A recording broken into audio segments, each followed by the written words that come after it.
راہل گاندھی نے مودی حکومت کی پالیسیوں پر سوال اٹھاتے ہوئے کہا ہے کہ کیا اب امریکہ فیصلہ کرے گا کہ بھارت نے کس سے تیل خریدنا ہے اور کسی سے نہیں۔ امریکی محکمہ خزانہ کی جانب سے بھارت کو روس سے تیل خریدنے کے لیے 30 دن رعایت دینے کے فیصلے نے بھارت کی اندرونی سیاست میں طوفان کھڑا کر دیا ہے۔ کانگریس نے اسے بھارت کی خود مختار خارجہ پالیسی کی ناکامی اور مودی حکومت کی کمزوری قرار دے دیا۔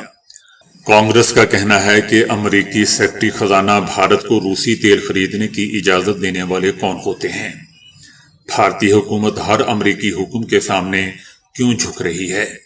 بی جے پی نے بھارت کی آزادانہ خارجہ پالیسی کو ایک مذاق بنا کر رکھ دیا ہے۔ مودی حکومت اب کچھ ہمت اور حوصلہ دکھانے کی ضرورت ہے۔ انڈین تجزیہ کاروں کا بھی کہنا ہے کہ امریکہ سے اس طرح کی اجازت لینا اس بات کا ثبوت ہے کہ مودی حکومت کی معاشی پالیسیاں اب امریکہ کی مرہون منت ہیں۔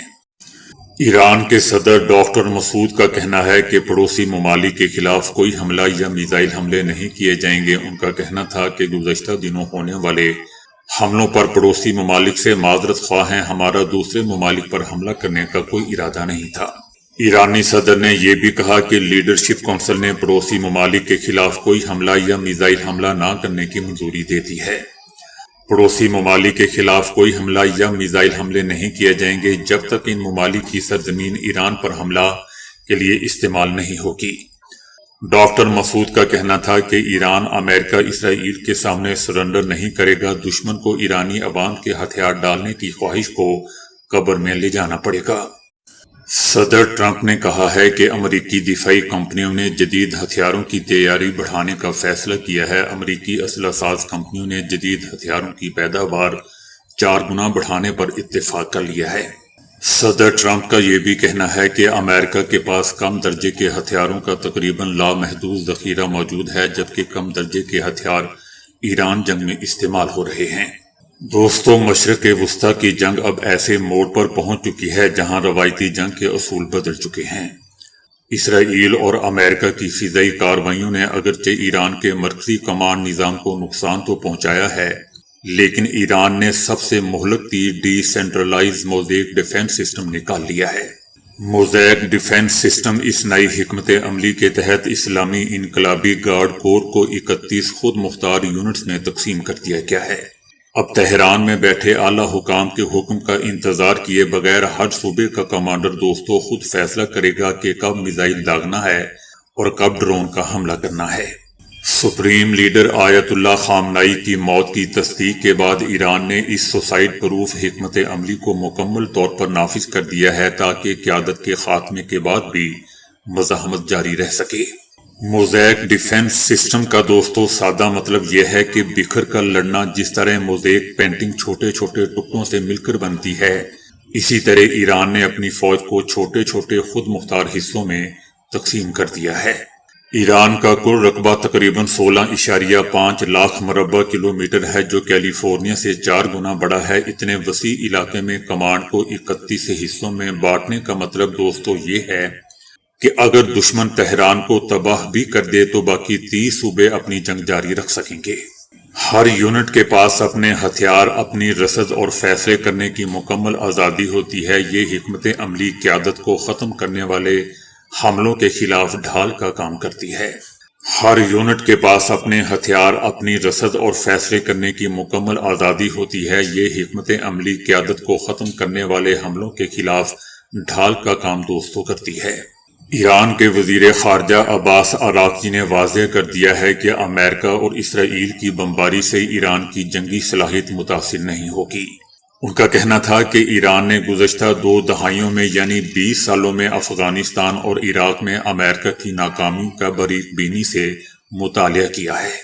وزیر خارجہ عراقچی کا دعویٰ تھا کہ ایران ایک طویل اور تھکا دینے والی جنگ کے لیے تیار بیٹھا ہوا ہے۔ انہوں نے ٹرمپ انتظامیہ کو چیلنج دیتے ہوئے کہا کہ امریکہ شاید اسے 4 ہفتوں کا آپریشن سمجھ رہا ہو، لیکن ایران اسے برسوں تک جاری رکھنے کی صلاحیت رکھتا ہے۔ ایران کا مقصد ابتدائی جھٹکے کے بعد گوریلا جنگ اور پراکسی نیٹ ورک کے ذریعے دشمن کو الجھائے رکھنا ہے۔ ایران دوستو جانتا ہے کہ وہ ٹیکنالوجی کے معاملے میں امریکہ اور اسرائیل کا براہ راست مقابلہ نہیں کر سکتا، اس لیے اس نے غیر متوازن جنگ کا راستہ اختیار کیا ہے۔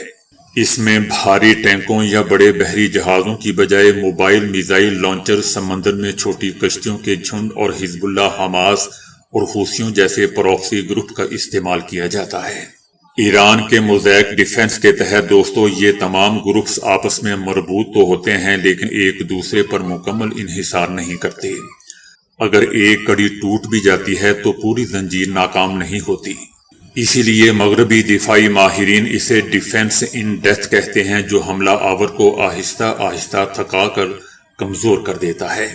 موزیک وارفیئر کی سب سے بڑی مشکل رابطے کا نظام ہوتا ہے۔ امریکہ اور اسرائیل دوستو اکثر ایران کے مواصلاتی نیٹ ورک کو جام کرنے کی کوشش کرتے ہیں۔ اس کا توڑ نکالتے ہوئے ایران نے علاقائی کمانڈرز کو مکمل آزادی دے رکھی ہے کہ وہ اپنے طور پر کوئی بھی فیصلہ کر سکتے ہیں۔ اس کا مطلب دوستو یہ ہے کہ اگر ایران کے کسی شہر کا تہران سے رابطہ منقطع بھی ہو جائے تو کمانڈر اپنی حکمت عملی سے کارروائی جاری رکھ سکتا ہے۔ اس مقصد کے لیے ایران نے پہاڑوں، ریگستانوں کے نیچے مضبوط بنکر اور محفوظ تنصیبات قائم کی ہیں جہاں سے ڈرون اور میزائل داغے جا رہے ہیں۔ صدر ٹرمپ کا کہنا ہے کہ درست فضائی حملوں اور معاشی دباؤ کے ذریعے ایران کو گھٹنے ٹیکنے پر مجبور کیا جا سکتا ہے، جبکہ ایران کے سیکیورٹی سربراہ علی لاریجانی نے کہا ہے کہ ایران نے خود کو ایک طویل جنگ کے لیے تیار کر رکھا ہے، کیونکہ ہم نے امریکیوں کا افغانستان میں ان کی شکست اور عراق میں ان کی شکست کا 20 سال تک مطالعہ کیا ہے، اور ہم اس نتیجے پر پہنچے ہیں کہ امریکہ کے ساتھ جنگ رکھنے یا طویل جنگ رکھنے کا طریقہ کار صرف یہی ہے کہ موزیک ڈیفنس سسٹم اپنایا جائے، ایک لمبی لڑائی لڑی جائے۔ دوستو ایران کی یہ حکمت عملی کا مقصد دشمن کے لیے فتح کو اتنا مہنگا بنا دینا ہے کہ وہ خود پیچھے ہٹنے پر مجبور ہو جائے، فتح کا سوچے تک بنا۔ افغانستان میں امریکہ کے 20 سالہ قیام اور عراق کی بدامنی سے سبق سیکھتے ہوئے ایران نے اپنے نظام کو دوستو اتنا لچکدار بنا لیا ہے کہ اسے محض بمباری سے ختم نہیں کیا جا سکتا۔ موزیک ڈیفنس سسٹم کا دوستو ایک نیا پہلو بھی سامنے آیا ہے کہ بغیر انسان کے چلنے والے ہتھیار اس میں ہوتے ہیں۔ اس میں UAV، زمین پر چلنے والے روبوٹس اور پانی کے اندر کام کرنے والے ڈرونز بھی شامل ہیں۔ ان چھوٹے اور نسبتاً سستے ہتھیاروں کو نیٹ ورک کے ذریعے جوڑ کر ایک موزیک بنایا جاتا ہے جو دشمن کے بڑے اور مہنگے نظاموں کو نشانہ بناتا ہے۔ اس سے نہ صرف ایرانی فوجیوں کی جان محفوظ رہتی ہے بلکہ دشمن کے لیے یہ اندازہ لگانا بھی مشکل ہو جاتا ہے کہ حملہ کس سمت سے آ رہا ہے۔ یوں بقا کی صلاحیت دوستو کئی گنا بڑھ جاتی ہے۔ ایران اور اسرائیل کے درمیان بڑھتی ہوئی کشیدگی اور امریکہ کی جانب سے اسرائیل کی حمایت نے دوستو انڈونیشیا کے صدر کو شدید داخلی دباؤ میں ڈال دیا ہے۔